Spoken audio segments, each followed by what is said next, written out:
I don't ever slow up, no I don't take shit. I got no love for the fakeness. If you wanna play tough and wanna hate this, I'll always show up. I don't ever slow up, no I don't take shit. I got no love for the fakeness. If you wanna play tough and wanna hate this, I'll always show up and make a statement. I don't ever slow up, no I don't take shit. Kesugihan itu di mana makhluk atau manusia yang bersekutu dengan makhluk lain selain Allah.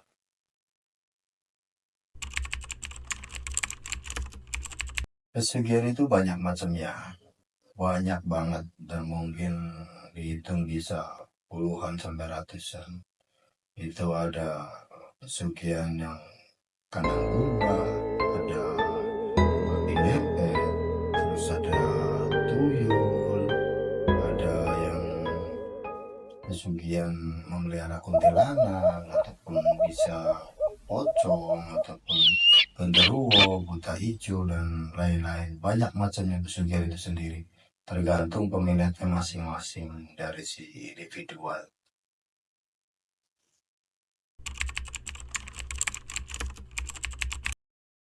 Biasanya faktor orang melakukan pesugihan itu banyak macamnya. Bisa jadi faktor ekonomi karena kelilit utang juga bisa karena mereka itu gaya hidup, bisa juga, atau bisa karena untuk penglaris juga bisa gitu. Jadi banyak macamnya untuk melakukan pesugihan itu, tapi rata-rata orang itu yang udah tidak menemukan jalan mencari rezeki secara halal, akhirnya mereka memilih untuk ke jalan pintas dengan cara bersekutu dengan jin kafir gitu loh. Itulah kebanyakan orang mungkin kurang kuat sampai pada akhirnya bersekutu. Makanya kita sendiri yang merasa memiliki jiwa sebagai manusia yang normal, merasa memiliki kita punya Tuhan yaitu Allah Subhanahu wa Ta'ala, saran saya jauh-jauh deh dari yang namanya pesugihan, karena satu merugikan diri kita pribadi, kedua merugikan keluarga kita, karena udah pasti akan adanya keturunan yang akan merenggut orang-orang yang kita sayangi.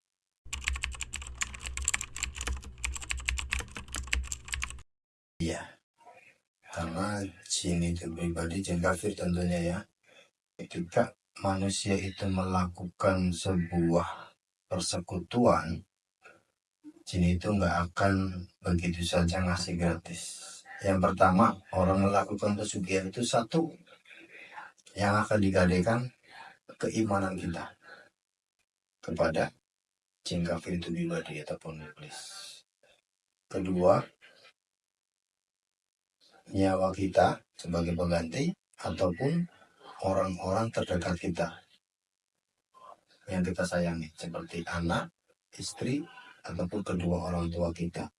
Bahkan untuk sekarang ini, zaman sekarang ini, kebanyakan pesugihan itu bisa mengambil dari tumbalnya itu dari orang lain, seperti karyawan ataupun orang di jalan pun bisa, asal orang itu pribadi udah pernah memakan uang dari hasil pesugihan orang tersebut yang melakukan pesugihan.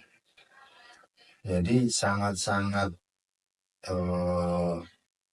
merugikan banget bagi untuk orang lain, terutama orang yang nggak tahu apa-apa, tahu-tahu dijadikan tumbal. Ya, itu sangat-sangat luar biasa. Naudzubillah min dzalik. Jadi saran saya untuk kalian yang mau melakukan pesugihan, mohon dipikir-pikir lagi lah, seperti itu. Kalau untuk zaman sekarang yang saya lihat kebanyakannya itu lebih ke pesugihannya penglaris, untuk penglaris usaha, kayak seperti jualan mie ayam atau kedai makanan, bisa juga itu masakan tertentu, daerah tertentu itu banyakkan itu mereka itu memakai dengan satu kuntilanak, kedua pocong, itu kebanyakan yang sekarang ya. Tapi kalau untuk yang lebih dulu sebelum adanya masuk listrik ya, itu lebih dominan itu bagian itu untuk di kampung-kampung ya, karena lebih leluasa mereka bergeraknya.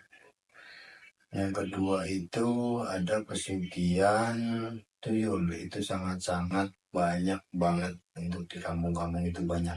Karena satu, tuyul itu mudah didapatkannya, kedua murah persyaratannya, dan ketiga nyari uangnya cepat dan tidak terlalu berisiko bagi si pesugihan itu pribadi, yang melakukan pesugihan itu pribadi. Dan yang ketiga itu ada pesugihan buta hijau. Dan biasanya yang buta hijau ini untuk para pengusaha.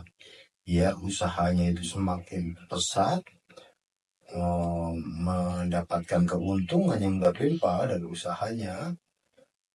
Dan itu sangat-sangat luar biasa ketika memakai pesugihan buta hijau ini. Dan itu luar biasanya dalam waktu dekat itu mudah mendapatkan kekayaan.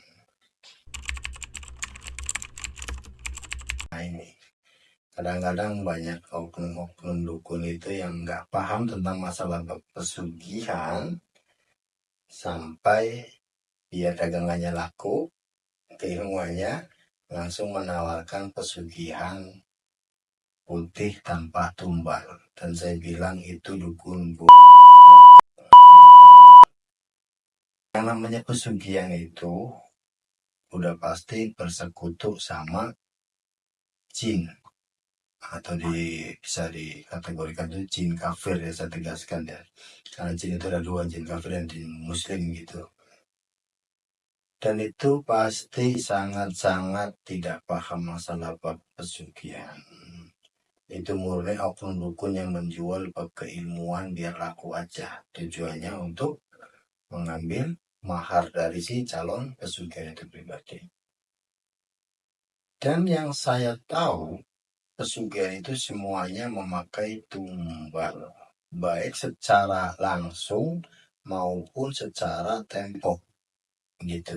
Jadi ada yang secara langsung, ada yang nanti tumbalnya, baik itu umur kita pribadi yang di barter ataupun sanak saudara kita. Itu yang tumbal awal, itu udah pasti. Jadi kalau ada oknum dukun yang bilang pesugihan putih tanpa tumbal, itu bohong. Itu anteknya Dajjal, itu bohong, sangat-sangat bohong. Jadi jangan tergiur sama yang namanya pesugihan putih. Itu tidak ada, sama sekali nggak ada. Jadi kalian harus paham dan cerdas. Jangan jadi orang bodoh. Itu aja.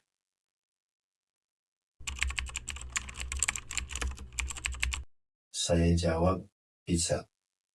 Tuhan itu maha pengasih, lagi maha penyayang, dan juga maha pengampun. Jadi ketika orang sudah melakukan pesugihan, yang mungkin notabene itu karena nafsu ya awalnya ya, karena kehidupan ekonomi, karena emang untuk melunasi hutang, dan pada akhirnya kok dia merasa menyesal dan tobat, apa yang udah diambil itu jalannya salah, terus mereka itu pengen berhenti ataupun memutuskan untuk tidak melakukan pesugihan lagi, bersekutu dengan jin kafir. Saya jawab bisa dengan cara pertobatan nasuha, itu yang pertama.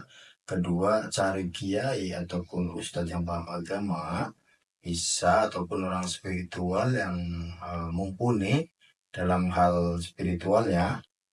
Nah itu bisa untuk melakukan pemutusan perjanjian secara goib. Itu bisa dengan cara satu, bisa dengan baiat atau mengucap 2 kalimat syahadat lagi, dan dengan tempatan nasuha. Terus nanti di ruqyah juga ada beberapa pengobatan yang harus dijalani. Itu terutama yang dari Bapak Rukiah itu pribadi, atau kalau orang Jawa itu banyak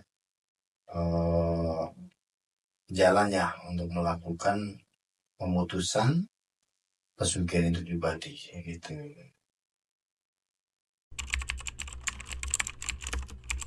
Saya pernah menangani kasus itu pada saat tahun 2016 kalau nggak salah, itu di wilayah Bekasi, dan itu sangat-sangat menguras tenaga dan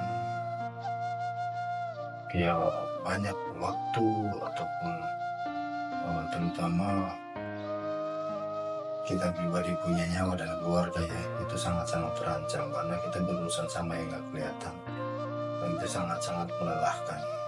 Tapi dengan pertolongan Allah Subhanahu wa Ta'ala, alhamdulillah pada waktu itu bisa ditangani secara lancar, dan orangnya alhamdulillah udah biasa aja, ataupun udah nggak ada gangguan lagi.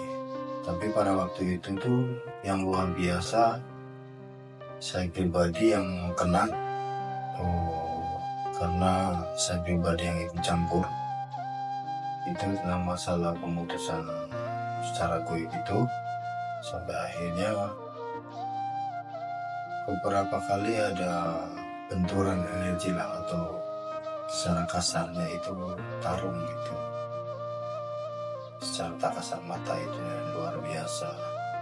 Dan alhamdulillahnya karena pertolongan Allah juga, sampai akhirnya saya bisa berhasil untuk memutus pesugihan orang tersebut. Mungkin ya lain waktu akan diceritakan kisahnya seperti apa, tapi itu saya lakukan pada waktu itu tahun 2016.